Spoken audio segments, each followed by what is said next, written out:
Mr. Drams, I think we're all here now. I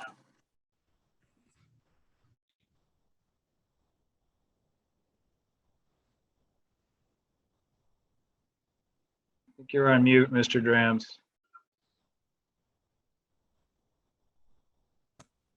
How's that? That's good. All right. Susan, do you have anything as far as the clerk's report? Anything that, So Yeah. I know that Mrs. Patchen is on during. I don't know if you're going to be able to do the clerk's report, or is Susan doing it? Doreen? Hey, there is no clerk's report this evening. Sorry, guys. Well, I hope you feel better and get better soon. I will. I'm on the road to recovery. That's good. That's good. Okay, can I have a motion to approve the agenda? I'll make a motion. So move. Jack? All in favor, say aye. Aye. Opposed? Say nay. Motion carried. Can I have a motion to approve the meeting minutes for December 8th, 2021 and December 14th, 2021? Have a motion, please. I'll make make the a motion. motion. Okay. All in favor, say aye. Aye. Aye. Opposed? Motion carried. Presentations. Looking forward to this. Mike. Okay, so we're going to start this evening with Karen Markoff, Director of Transformation.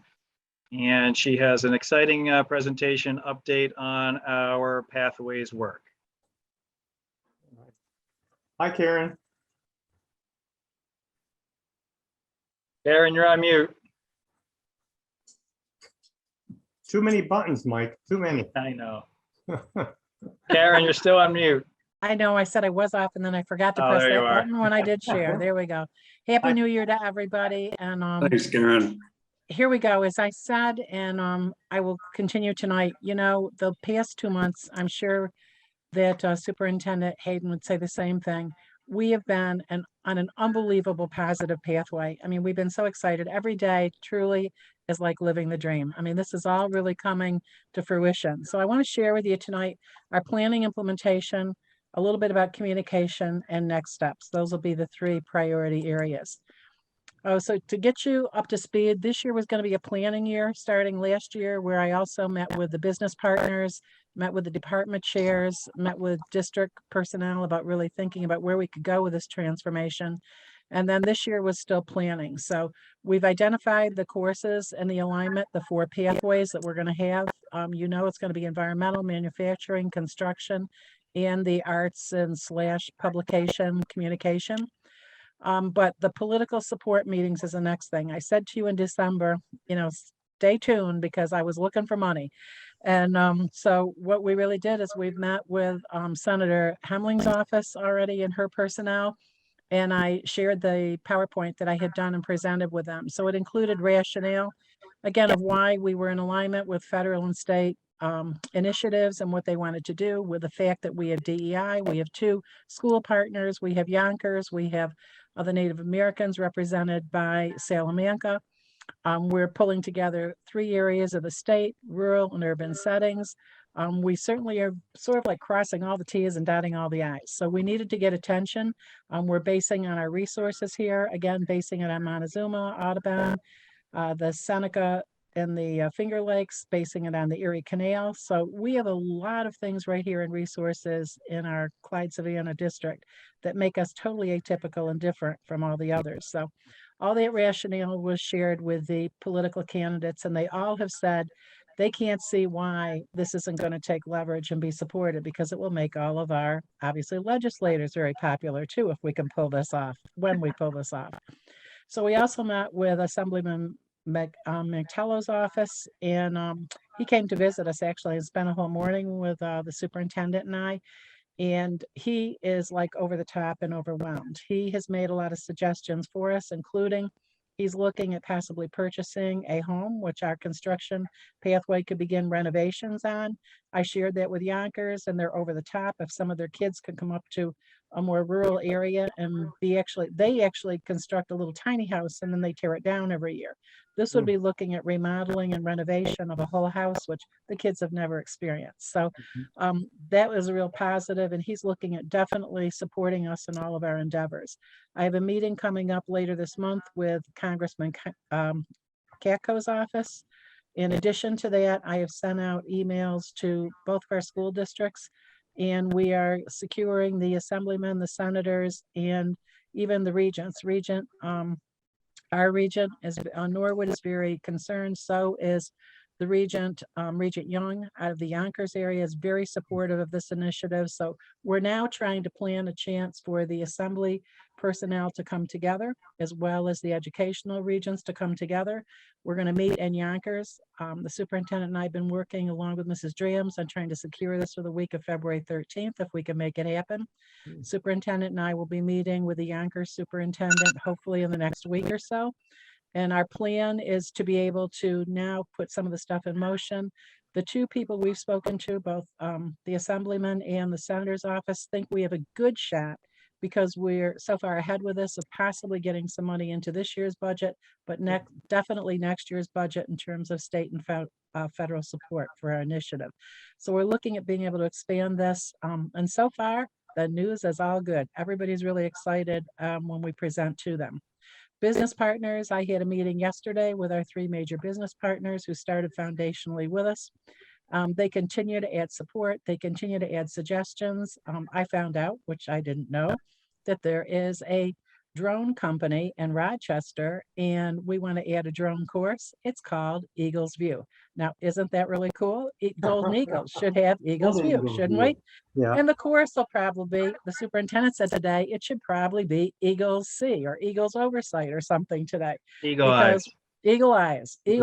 Okay, our drone course. Isn't that So something? it's just funny how things are just coming together so positively for us. They also suggested, and they polled their staff, I'm going to add a statistics course because they recommended a statistics. And also, if I'm asking for a business teacher and an additional art teacher this year in the budget, if we were to get a business teacher, the business teacher will not only teach the Microsoft Office and the Office 365 materials, but they also will teach hopefully entrepreneurship or business planning. But our partners said they would really like somebody who could come in and be able to understand a business and understand why when you purchase materials and you purchase personnel, whatever the goods are, that you have to make sure you look at the net outcome, because you don't want to have the product when it's out there cost less when it's sent and when it's sold than what you put into it. So they would like a lot of analysis in that piece. So I said we'd look at that business course.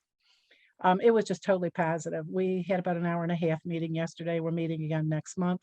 College partner support I spent a full day with FLCC, and we have it pretty well set now. So that if our kids take a certain number of courses in the 2 years, the junior and senior year in particular, they will have enough courses. So with 1 year on campus, with the Pell Grants and everything else, which might make it free for them, our kids will have an associate degree. If a kid was really geared toward it, he or she could actually get an associate's degree by working with us before they graduate. So, I mean, that is like so freaking, think about a $70,000, $80,000 a year school. And if you could get 1 or 2 years out basically covered in high school, what a cost saving that would be to our community. So, so the kids are going to be really excited. The couple kids I was able to share the idea with, they're definitely in support of, they kind of wish that it had started earlier in their career, honestly. Of course. So, I mean, I think the college piece is looking good. I'm waiting for appointments with ESF and Oswego, in particular, because I want to look at us being able to get out there early on and be able to hire if we do have openings. The superintendent and I have been working on whether we bring them to us and do sort of a fair, or whether or not we go there and do a first round of interviews and then invite them here for our second interviews. More to follow, because we don't have kids understanding, I think, how close Clyde-Savannah is and all we have to offer. So we're going to go sell it to them, and we're going to bring them home, because we need the best of the best back in our district. We're going to get it.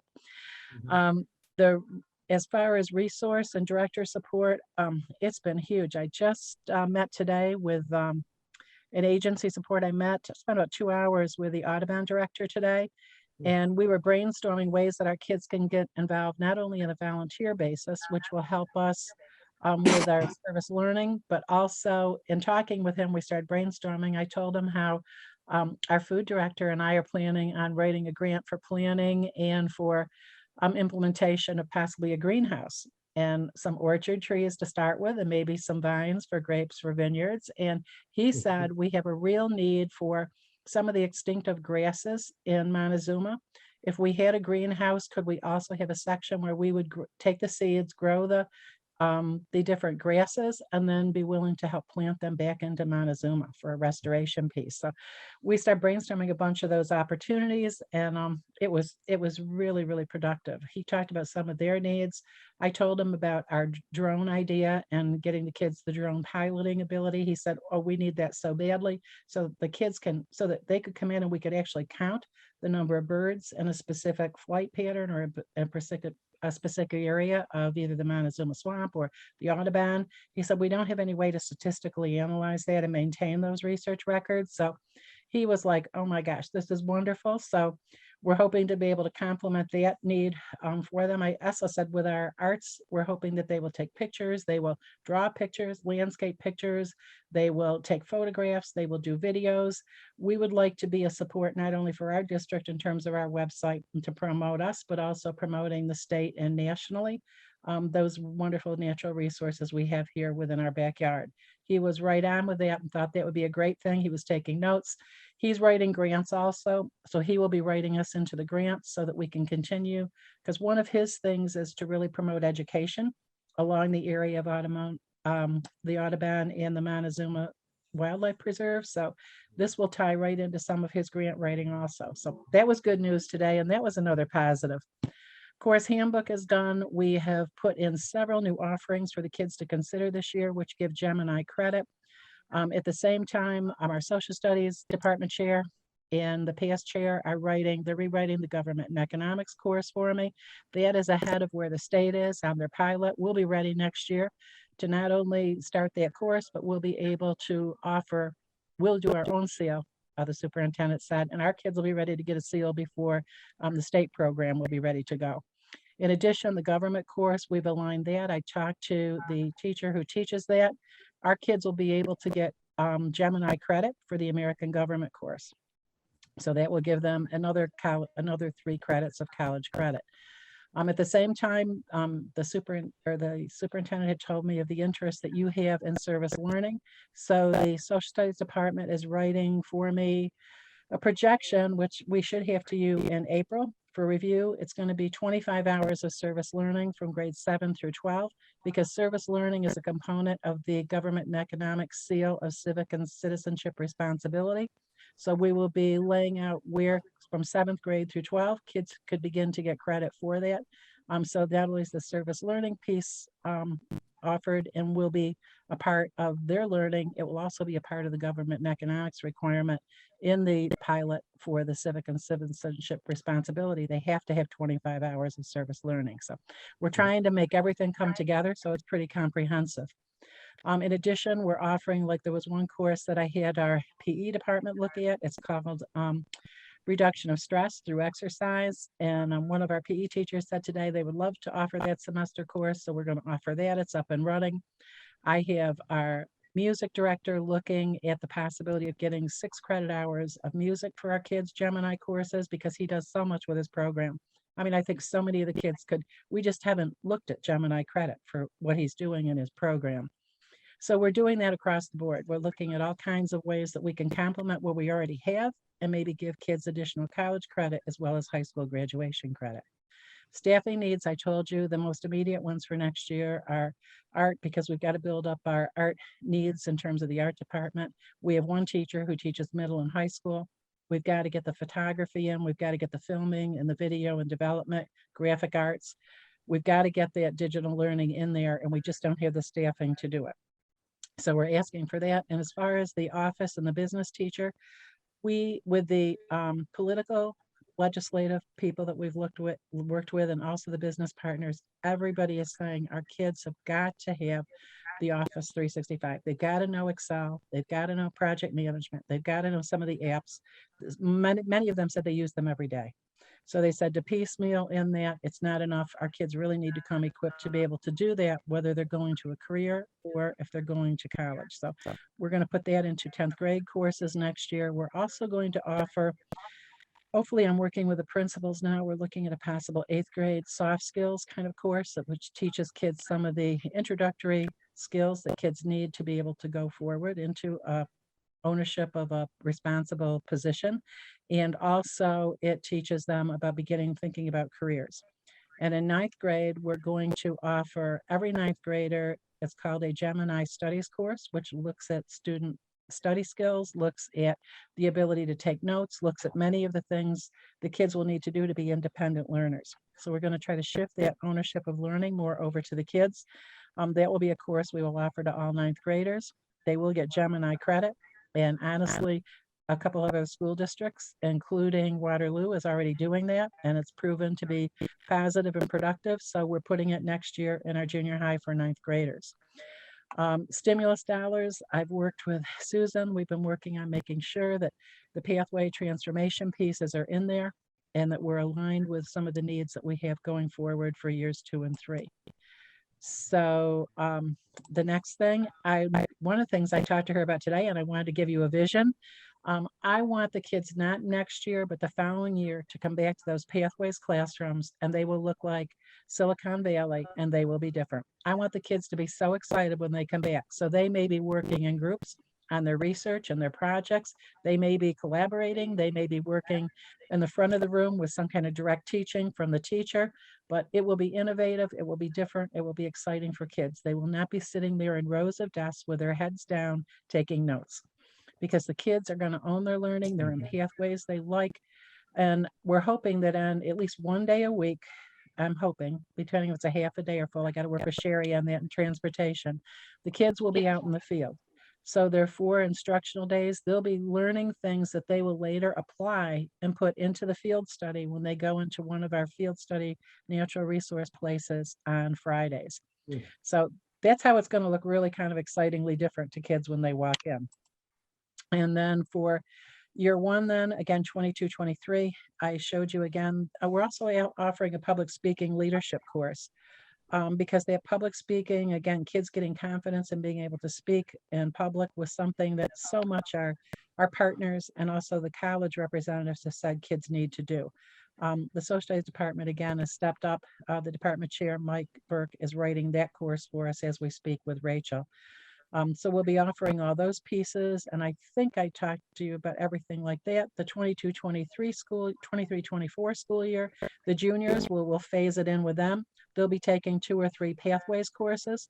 And when we go to the 3rd year, 24-25, kids will be seniors who are sophomores next year. And they will begin taking 2 or 3 more courses in pathway. They'll complete the service learning and the capstone research project. So in 3 years, we should have our first graduation class that, even though it's been a phase-in, we should have our first candidates who will graduate with some of our additional certifications. So again, legislative representation, we've been working with them in the regents, NYSED regents. We've worked with school partners, college partners, business partners. Today I did a presentation for faculty so that any of the faculty that weren't up to speed with their department chairs knew exactly where the pathways were going to be, and also that we're beginning implementing next year. In 3 years, we'll have full implementation.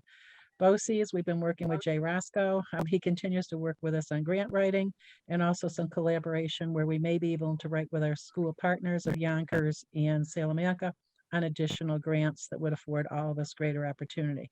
We're also working with Yonkers. Yonkers, because they have a huge graphic design department, is going to be designing some t-shirts and sweatshirts for us. The superintendent and I are planning that out and working on that right now with Yonkers. Yonkers is excited. They're actually, after our visit, they're buying an additional machine And so if we can coordinate all this, they're going to really go into business being able to produce t-shirts, sweatshirts, and whatever at a way so they can also keep some of the departments running because they don't have the means for some of the equipment and some of the materials that they need. So we kind of kindled that when we talked with them. Let's go with it. Let's do it. And they're in the process of finishing that right now. So what I need to do for next steps, we're going to continue to work with our partners. We're going to continue to work with the legislators. To be honest, I'm hoping at least for some pork barrel kind of money this year if we don't get into the actual budget. I'm looking for enough money. I'm going to ask for big money, obviously. I want money from the state and the federal government to be able to support us to start this, give us a 3-year pilot. If we can do it and do everything we said we could, which I know we will, because the superintendent and I are not going to fail, we're going to make sure that we get this running so that then they will extend it beyond that, and we can be sure we have the funding commitment from them to keep going with the existing programs, but to also expand them. We know that with these new courses, it's going to come professional development. I'll be working with Mrs. Dreams. We'll make sure that we have courses that teachers can take online, or if they need to take courses to feel more proficient in teaching some of these new courses, we will make sure they get that kind of support to go forward. The service learning proposal, again, I'm hoping to bring that to the Board of Education for review in April. The in-depth fine details planning has got to happen, like when we take those buses out, do we have drivers? What time can I pick the kids up and take them? When do they have to return? If they need lunch, is Donna going to come through for us and give us lunches? And how are we going to do it? Those pieces have got to come together. We'll be working on those this year. Continuing with our partners with colleges and expanding those. We'll have to write some new courses. I'll be writing some curriculum courses this year with our teachers. We'll be getting any textbooks and materials we need to start for year 2 of phase-in implementation. And with that, gang, we are rocking and rolling in CS. That's it. Very good. Exciting. A lot accomplished there. It's been exciting. It's been a lot of fun. I keep saying to the superintendent and to Mrs. Drams, every day is so good and more things keep falling into place. And there's new things we can add to expand our work. It's like you just walk out with a smile on your face every day and say, this is just unbelievable that it's going so well. Mm-hmm. Well, Karen, your enthusiasm is contagious. I hope so. It's like I said to the superintendent today, and when I was meeting with Audubon, I said at first he wanted to tell me what we could do for him, and I proceeded to stop right there. Let me tell you what you could do for us. It was really funny because, like, no, we got to make this work together, but we're here to work as a team. So by the end of the day, he was brainstorming with us, and we were going forward with even more ideas. Okay. Karen, thank you so much. You continue to put so much time and energy into this. You know, it's really pretty special that we have someone who during their career has been able to make a lot of connections with your work with state ed, with your work in consulting. You know, you've built these relationships during your career, and we are really benefiting from that. There's so much excitement with the legislators and the regents that we've connected with, particularly surrounding these partnerships from, you know, who would ever thought that little Clyde-Savannah in nowhere Wayne County is partnering with big city Yonkers and doing those things. And hey, by the way, we're also connected to, Salamanca and the diversity and opportunities that brings. So you're hitting, the rural western side of the state, right here in the Finger Lakes and Wayne County and urban centers, and how we're not just thinking, certainly we want to benefit our kids here in Clyde-Savannah, but the bigger picture of how we're benefiting kids and communities statewide. And I think these are the things that, the regents and the Blue Ribbon Commission, and they're trying to change pathways to graduation. These are the types of things that they've been wanting to do. And have gotten stuck in the weeds. I really do think that we are breaking some barriers here, which is, pretty amazing. So I'm excited for this work to continue. I'm glad you mentioned that we will be supporting teachers in this endeavor. This is a change of really how we're doing business. We're going to look very carefully over the next few years. You mentioned individuals that are proposing certain courses. We're going to be proposing and have put certain courses into the course catalog, and really pairing the wonderful talent that we have here in the district with teaching, but what is best paired with our students. You know, we may have teachers that might be teaching some new courses, and we'll give them the, you know, the development to do that. We may have some teachers that are teaching at grade levels that might be new to them, as we start to pair and look at staffing these positions to best meet the needs of students and programs. So, you know, we'll continue throughout our process and our budgeting process for next year to have those conversations. And again, at the end of the day, this is about supporting kids. So awesome work. We're excited to move forward with this, and we will keep the board updated as we go along. We're good. Thank you. Thanks again, Karen. You're welcome. All right, so next up we have Mr. Stuff, the athletic director, is going to give an overview of the athletic program. So I will turn it over to Mr. Stuff. Hi, everybody. How you doing? Good. I'm pretty excited just because I really haven't had the opportunity to really get to know you guys yet. And in the 6 to 7 months that I've been here, this kind of gives me a chance to give you kind of an overview of what I've seen in this first 6 or 7 months of Clyde-Savannah athletics, and a little bit of a state of the program and where we're at now and kind of where we're going in the future. So I hope you enjoy it, and I'm looking forward to telling you guys about it. Okay. And Chris, if you'd like, we could have you do a presentation every month. I think we get to know us better. Well, let's go every 3rd month or 4th month. Okay, I don't need that much pressure on myself. okay. All right, so what's up for discussion today? I wanted to talk a little bit about some of the available sports and participation numbers related to those sports, what we can do to improve the numbers and minimize participation reduction. I want to take a specific look at coaching and what we can do to recruit and retain the highest of quality coaches.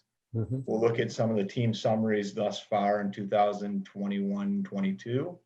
And then I think the most exciting part is the success stories that we've had thus far in just the 6 months that I've been here, and how can we build and showcase those achievements. And we'll finish it out with an action plan moving forward. So we'll start it out with some of the available sports and participation numbers, just to get a better idea of where we're at. So if we're looking at a sport like football, our varsity football team started the season with 27 athletes, but due to a lot of different unforeseen circumstances, injuries, etc., we ended the season at 17 healthy athletes, which was tough towards the end of the year. Our modified program had about 30, so there is opportunity for growth as we move forward over the next few years with football. Volleyball is in a really solid place. All 3 levels had 9 or 10 players. Modified had about 18 to 20 6th or 7th and 8th grade girls. So the numbers are really good with modified. Competitive cheerleading, our numbers are down there, and we're looking into some of the reasons why that might be. There were only 6 that cheered in the fall, 12 or 13 signed up in the winter, but there was a large drop off in the preseason. And unfortunately, we were unable to put together a winter cheer program.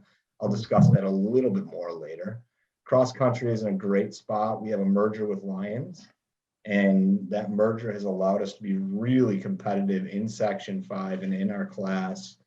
And we've been really successful with our cross country, both girls and boys, at the varsity and modified level. Indoor and outdoor track and field in the winter and spring. I think one of the biggest keys that has happened because of COVID is the ability to have our athletes be in dual participation, playing 2 sports in 1 season. And that's allowed a lot of our, for example, basketball players to be part of the indoor track and field team. And it's really helped our programs be more successful and allowed our athletes the chance to be involved in more than one thing and be successful in more than one thing in a season. Boys basketball, our varsity and JV numbers are a little bit low, 8 to 9 on each team, but our modified team has about 15 or 16 athletes that finish the year out pretty well. So there is, again, room for growth. Modified programs are doing really well at this point in time. Girls basketball, we did have low numbers at the JV level this year, which put us out from a JV team. But on the varsity and modified team, we have plenty of girls basketball players. Softball and baseball, I haven't been around to see it yet, but I'm looking forward to it in a few months, and hopefully the weather cooperates with us there. Our bowling is in a great place with the boys program. We have about 12 to 13 boy bowlers in our program, and that's an awesome thing. And this is the first time in a long time we've had enough girls to compete. We have 5 girls, which is the minimum number for a team, but it's the first time that that's happened in a long time. Tennis, we had 5 girls in 2021 in the fall, and we'll see what happens with the boys in the spring. And finally, it's been really cool this winter to see the utilization of the new pool. We're combined with Minders Academy for swimming. Our numbers are improving. Our varsity coach was only expecting about 5 or 6 this year. He ended up with 8, and then our modified program had 10 to 12 athletes. So there are areas where we need a little bit of growth, but there are also some teams with really good numbers, and there are a lot of good athletes coming up through the program right now. So there's a lot of positives to be had. So how can we increase this participation, minimize losing these student athletes? And it's across the board. I've talked to a ton of different ADs, and kids just aren't playing sports like they used to play. And for me as an athlete and as a coach and as a phys ed guy, it's really disappointing to see, and as a parent as well, to see all these kids that are kind of backing away from interscholastic athletics, because for me, that really shaped me into who I am as a person today, and helped me become such a stronger overall person. So I think we got to find a way to increase our participation and minimize this attrition that's going on in athletics.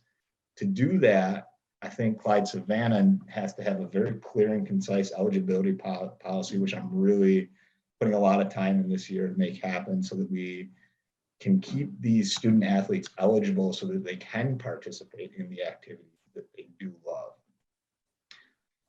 Looking at clear expectations for coaches and the athletes, making sure that our varsity, JV, and modified coaches are involved in our youth programs in the beginning, in the off season, and throughout the year, so that we don't have that drop off after grade 5 or 6, where we lose these athletes to the iPad and to the phone and to everything else. How can we keep them involved? And if these athletes, I remember me as an athlete, if you see a varsity athlete or varsity coach and you're a young kid, that's something that can keep you involved. So I want to have our coaches available for those youth sports as we move forward. I think participation incentives for our athletes, this athlete of the week, finding ways to recognize them with our PR department, and make sure that they have the opportunity to become stars and really be recognized for the things that they do on the field. I talked to some of the PE teachers, and when you see a kid in a phys ed class and you see that he's an athletic kid, but he's not playing any sports, how can we get him to be involved? So having invitation cards from PE teachers, athletic director that says, hey, we're inviting you to try out for the basketball team. Maybe that's something that can bring an extra 4 or 5 players into a basketball program that's struggling with numbers. I'm going to do a lot of research on further data on why student athletes are quitting or not participating. If it comes down to it in certain sports, there is the possibility that mergers with local districts on certain sports could happen. It has been a really, really good relationship with Lions when it comes to cross country. It has propelled our program to a really good place. So if there is an opportunity for quality mergers that make our programs better, we will take advantage of that. This spring, I plan on sending a survey to the community to see if there's an interest in additional sports. I've gotten phone calls about soccer here and there, lacrosse, hockey, those kind of things. And at least doing our due diligence to see if there is a sport that we're really missing out on, that maybe there's 8 to 10 kids in Clyde-Savannah that might really be interested in participating in something. So I'm also going to take a look at some nationwide and statewide data with respect to participation in sports across the United States. There are certain sports where numbers are dwindling, and it might come to a long-term situation where you have to pull one sport to bring another more popular sport in. But we're going to do our best to keep our student athletes involved in sports. I think coaching is a big key, and what I've spent this first 6 or 7 months doing is really just spending time evaluating our coaches, our players, our programs, everything like that, and seeing where we're at and where we can get to. So I want to spend a lot of time really being very diligent initially with coaching expectations in the preseason. So here is what is expected of you as a varsity basketball coach. Participation in the CSYBO program, getting these kids involved, doing off-season work, et cetera, et cetera. These are our expectations. That way, when the season ends, we can really evaluate if they followed through on what those expectations were. And that's when we can make decisions that can help them grow. And that way we can retain the best coaches, and if necessary, recruit new coaches that will be better for the Clyde-Savannah School District. A lot of that comes down to communication, understanding the chain of command, that parents shouldn't necessarily just be going to me for problems, that coaches should be able to handle the majority of issues related to student athletes. And only if a problem is magnified, that's when you would bring an athletic director or superintendent in. So putting those coaches in a position where they have a little bit more control. And I'm not the type of person that wants to micromanage my coaches. I want them to do their job, but I want to have the best coaches available to do that. It's been brought up a lot that we are not necessarily always properly utilizing volunteer coaches. And I think that volunteer coaches have a huge place in athletics at Clyde-Savannah because we don't have the ability or the numbers to have a head coach and assistant coach in every program. It's just, it doesn't make any sense. But I do think that from a safety perspective, it is important to have 2 adults present at the majority, if not all, practices. So if, for example, you have a girls basketball team where you have 1 coach present, it is beneficial to have a volunteer assistant coach who is certified in CPR AED in case there is a situation that happens. And it really just covers yourself in a really good, it covers yourself. And these coaches are all going to be certified because volunteer coaches are required to get certifications the same as any other in-district coach would be. Additionally, I think it's good for them to have an extra voice here and there. If you're hearing the same thing from the same person over and over and over again, every once in a while, maybe it's good to have a person in there, another person in there. But at the same time, we don't want it to just be an oversaturation of volunteer coaches. You don't need 5 or 6 volunteer coaches for one program.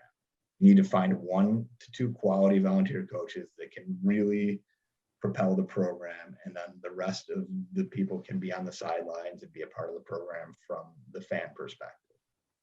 And I think that what I'm going to try and do as we move forward is help the community understand that the coaches are committed. If you think about Pete Cydel is in that picture right there, he is the modified cross-country coach. He is the modified boys basketball coach. He is the modified girls basketball coach. I don't know if he does anything in spring. I mean, he probably needs a break in there at some point. I think he golfs. But the commitment that a person like that makes is often kind of lost in everything. They're there in season every day after school for practices. They're traveling to East Rochester, to Gananda for games. They're with these kids from 3:30 to 9 o'clock some nights. And it is a huge commitment. And I think that they should be applauded for their efforts. And a lot of times that's lost when things don't go the right way for their kids, or they're not getting the amount of playing time, or they don't like the way things are going. that the community should put things in perspective. The fact that these coaches are putting in probably 25 extra hours a week for very minimal pay and doing a lot for the students of Clyde-Savannah. Mhm. So what are we going to do? We're going to recruit and we're going to retain the best coaches that we can. To do that, I think having quality facilities, which we do with the new fitness center, the new pool, the gym's in great shape, the softball and baseball fields are in great shape, scoreboards are coming in there as well. So we have those quality facilities. We have the ability to offer them supplies, and we have the opportunity to offer them professional support. We give them those clear expectations and have this growth mindset that they are going to become stronger over time. I think we need to look in district a little bit more for quality teachers with an athletics background. I know for a fact there's 5 or 6 teachers that are at the middle or at the junior high end of the high school that have an athletics background that might be really helpful to our programs when it comes to coaching. And I think having in-district coaches is hugely beneficial because they can create relationships with these students because they see them every day in school and then after school. When you have an out-of-district coach, and there's nothing against them, I think they all do a great job. They don't have that opportunity from 7:45 till 3:15 to have those interactions with the athletes. And I think long-term, my goal is to create an athletics mission and vision for the district so that we all know what our goals are. I'll go quick through this. It's a lot of wording, but just some quick looks at our teams and what we've done this year. Our varsity football, we had a young team, but we struggled to a 1-8 record. Modified football had a really good season, ended up 5-1. Our girls tennis program, we only had 5 girls, but the 5 girls that were on the team, although you're not winning most of your matches, the individuals and the doubles teams experienced a lot of individual success. Cross country, the boys and girls teams were successful throughout the season and some unbelievable individual successes as well. Cheer was present at the football games and pep rallies. Volleyball had a great year, upset East Rochester in sectionals in one of the coolest matches I've ever been to in East Rochester's gym. They were down 2-1 and down 18-8 or something in points and came back and won the next 2 games. It was just a cool experience to see that. Unfortunately, our modified program had their season cut short due to COVID. Swimming, it was really exciting to be a part of the first swim meets at Clyde-Savannah in history. The numbers of the fans have dwindled a little bit in the last few meets, but it's awesome to have people in there swimming, and the pool looks great. And it's all the schools that come in are really excited about the opportunity to have meets here. It is an awesome pool. Girls basketball is on fire. I don't know how they're doing tonight. They're playing CG Finney out of Penfield, but they're 8-1 right now, and they've started out the season really well. Indoor track and field is littered with some individual successes as well. Boys basketball, JV and modified had winning seasons. Varsity is struggling, but they got a young team that they're trying to build together, and their numbers are down, which make it tough as well. Bowling has, again, some incredible individual success stories, and cheer, our program, did not have enough to participate this winter season. This is what I've been waiting for. It took me a while to get here, but it is pretty cool to see some of these success stories. On the left is Jada Larson. I might be still. She's closing on 1,000 points in girls basketball as a junior, so she even has a year left, and she will probably reach this 1,000-point goal, we're guessing, in a few weeks, which is pretty impressive. Tyler Kell, who's on the right, just this past week broke the school record in the high jump in indoor track and field. I don't know what it means to jump 6'3" because I wasn't really a track guy, but that's pretty good apparently in high jump. It's got him ranked in the state and all sorts of other stuff. And if you've ever seen the kid, he's got springs in his leg. It's pretty impressive. Kylie Paler, who is a multi-sport athlete, qualified for states in cross country. She's a point guard on the girls basketball team and doing indoor track and field as well. Our boys and girls cross country teams earned the Scholar Athlete Team Award. Multiple athletes have been named all-star teams in their respective sports for the fall. And I think one of the most impressive things that we've done is been able to play sports, period. Continue to navigate the pandemic and allowing our students to continue to participate in athletics. So has it been perfect?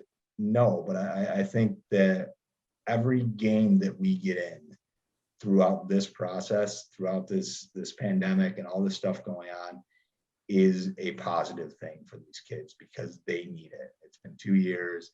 And so even if we have to cancel here and there, as long as we get the opportunity to play games, it just gives them such an opportunity to enjoy what sports is all about. And I can't imagine being a junior or senior in high school with this going on, and it would be crushing to me. So to try and make sure that we give these students the chance to play is super important. The goal to build on this and these success stories, I want to utilize that PR department to continue to promote these success stories.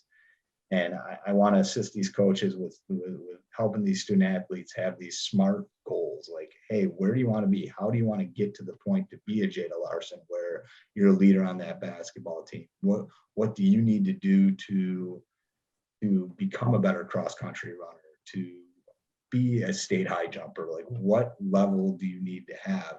And the coaches should have those objectives with their student athletes so they have the opportunity to become, so we can have more of these success stories. Quick look at an action plan. I think 2022-2023 school year, my goal is to increase participation in athletics by 5%. I have all the numbers from the last 2 years on family ID. And I think that naturally we'll be in a better spot with, knock on wood, that COVID will not be as present.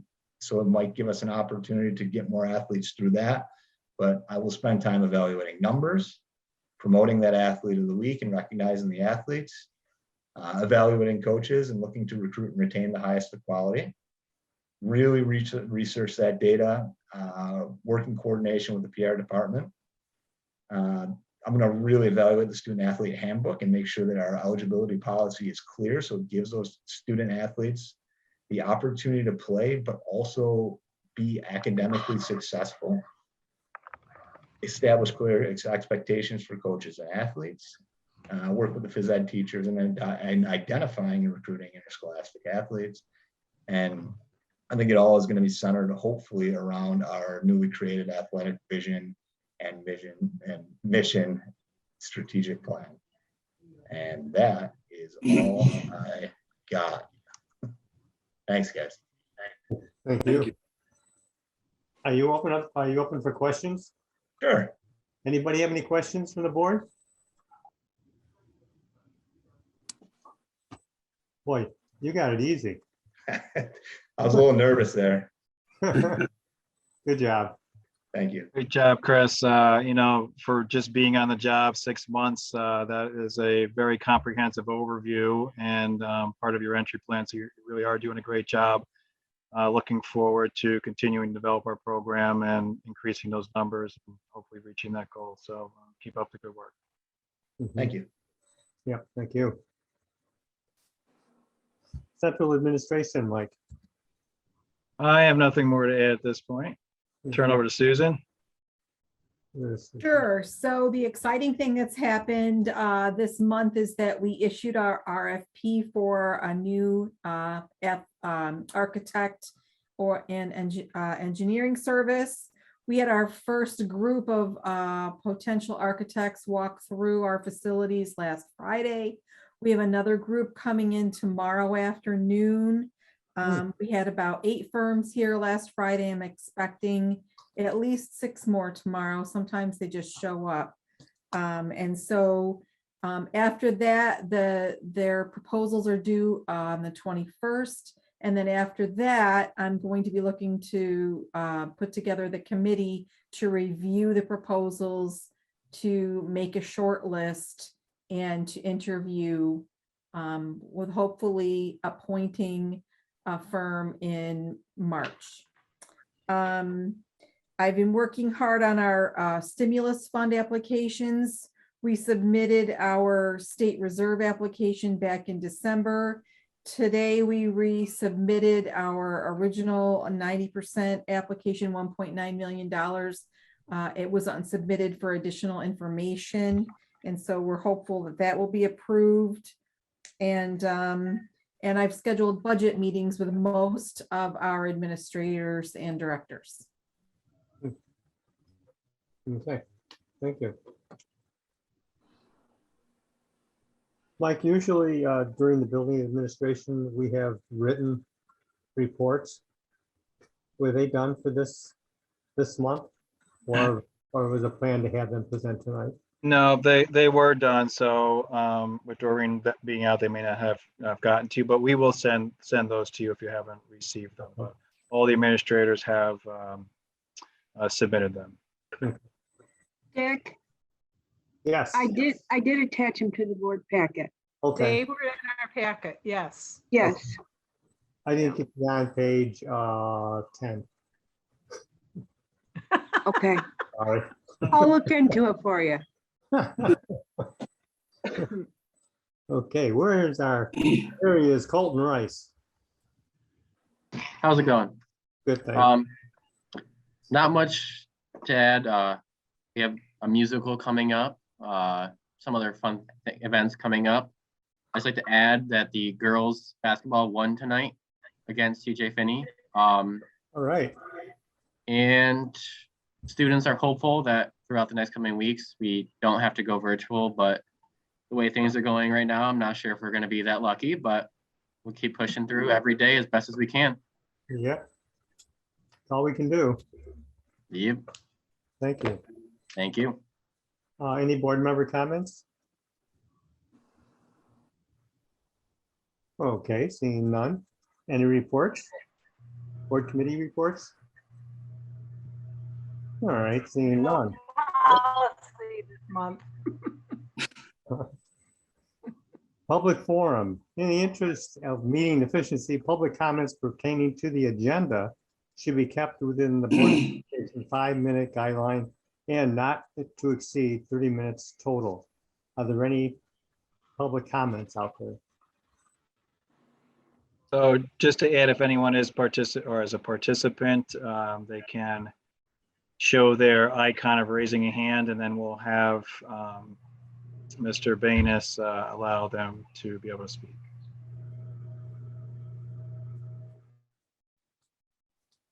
Okay.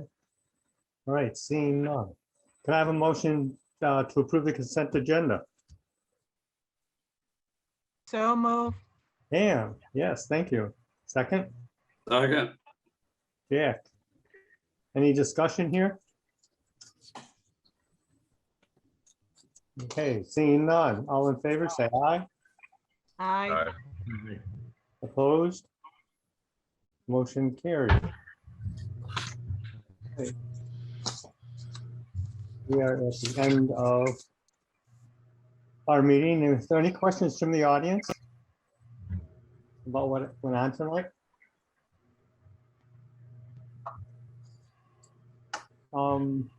By the way, on the screen, there are 1, 2, 3 Aaron Woods. Has anybody noticed that other than me? She's just really popular. She's a really, really great interim assistant principal. So we wanted to. Very good. Okay, can I have a motion to go into executive session, please? So move. And we're going to do the superintendent's evaluation. So it'll be Pam. I'll second it. Okay, all in favor, say aye. Aye. Opposed? Motion carried. Now what we're gonna do is leave the regular session and then go back to executive session. Okay, Yep, so using the same link that I shared earlier. So just access that and we'll see. okay, thanks, everybody.